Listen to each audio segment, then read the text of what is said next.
I want to ask about Peter Dutton. There he was, Michael, today on Sky News, surprisingly defending the amount of travel the PM has undertaken in his first 2 months, which contradicts the position of several members of the coalition. I got to say, Michael, we've got to move on.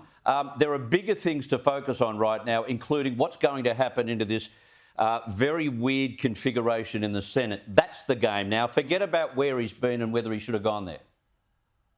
Look, he's got to stay home now, but Dutton supports him at these international conferences taking on China, which has been the main basic game that both Wong and he have done surprisingly well. So I give Dutton a tick for being a smart person, not being too parochial.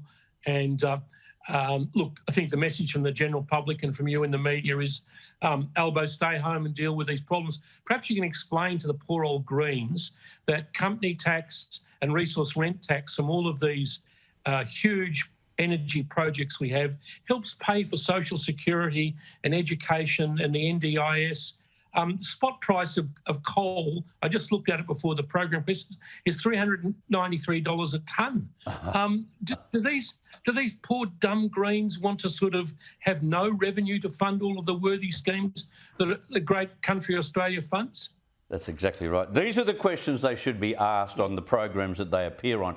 Now, I've heard some odd things from Jacinda Ardern, New Zealand Prime Minister, before, but this weekend she's outdone herself. She's played down the idea that the war in Ukraine is a case of Russia versus the West. Here she was.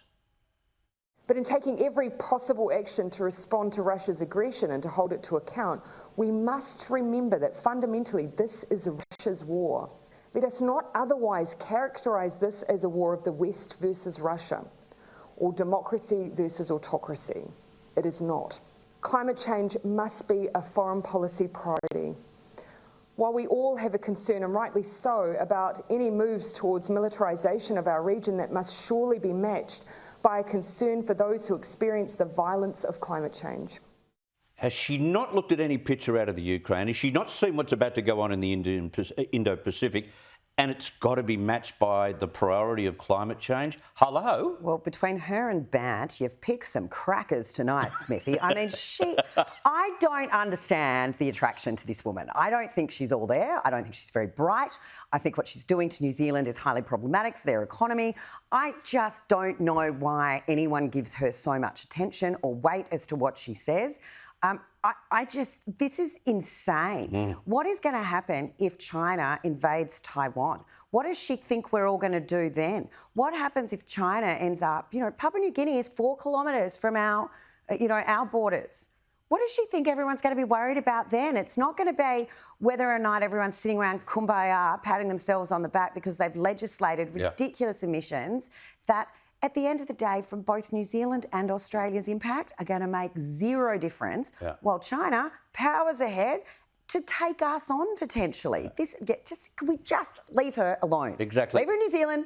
Let's not talk to her Michael Danby, if we can't change the weather, as we know from the chief scientist, we cannot, no matter what we do, well, where does that leave New Zealand? Look, Jacinda should get on a plane to Kiev and go and tell Vladimir Zelensky and the poor murdered babushkas in every town and city in Ukraine that their pain is not as big as her pain. Her virtue signalling about climate change is more important than the actual war of people who want to live the same as us, Chris. The Ukrainians, I've been there, want to be a modern democratic European state. They don't want to live under the Russian boot. And I'm sorry, what's happening there, you can see it on your television screens, Jacinda. It's worse than the violence of climate change at the moment. Now, of course, all reasonable people want to make a transition to renewable energy. But frankly, those comparisons that she made are wrong, morally wrong, ethically wrong. And I can tell her, go and speak to Ukrainian, they would say democracy is better than autocracy. And that's what it's all really about.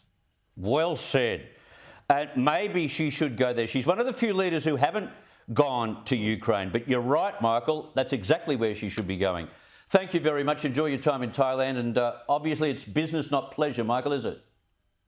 Oh, it's absolutely business, and I'll burn my thongs. I'll remember that. Not the ones I wear on my bum, the ones on my feet. Well, there's a vision for us all for There's the an week. image. Thank you, Michael. We can't get rid of that. Holly Thanks, Hughes, thank you Chris. very much for coming in.